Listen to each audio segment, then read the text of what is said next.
कराची के शहरी एक और महंगाई के झटके के लिए तैयार रहे। डेयरी फार्म्स ने ऐलान किया है कि ईद के बाद दूध की फी किलो कीमत 300 रुपए तक बढ़ाने का फैसला किया गया है। डेयरी फार्म्स के मुताबिक फी किलो दूध 295 रुपए में पड़ता है, जबकि शहर में इस वक्त दूध 220 रुपए फी किलो फरोख्त हो रहा है। डेयरी फार्म्स का कहना है कि इंडस्ट्री तबाही के दहाने पर है और अगर कीमतें नहीं बढ़ाई गईं तो वो खुद फैसला करने पर मजबूर होंगे। उनके मुताबिक हुकूमत ने 2025 में भी दूध की कीमत में कोई इजाफा नहीं किया और मौजूदा हालात में फी किलो कीमत बढ़ाना नागुज़ीर है। डेयरी फार्म्स ने इस बात की वजाहत भी की कि पेट्रोल और मिट्टी के तेल की कीमतों में हालिया इजाफा दूध की पैदावार और तरसील के अखराजात बढ़ाने की बुनियादी वजह है। वो कहते हैं कि अगर पेट्रोल महंगा ना होता तो दूध की कीमत में ये इजाफा किसी हद तक काबिल इज्तनाब होता।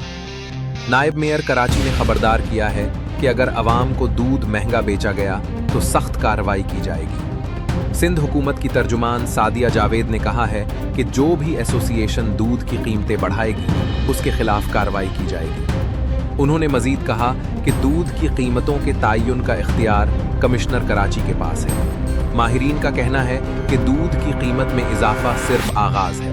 पेट्रोल, मिट्टी के तेल, घी, आटा, दालें, सब्जियां और दीगर बुनियादी अशियाए खोरोनोश भी आइंदा महंगी हो सकती हैं क्योंकि पैदावारी और तरसीली अखराजात बढ़ रहे हैं। शहरियों के लिए ये एक नया इक्तसादी चैलेंज बन सकता है और वो हुकूमत की पॉलिसियों और मार्केट की सूरत हाल पर नज़र रखे हुए हैं।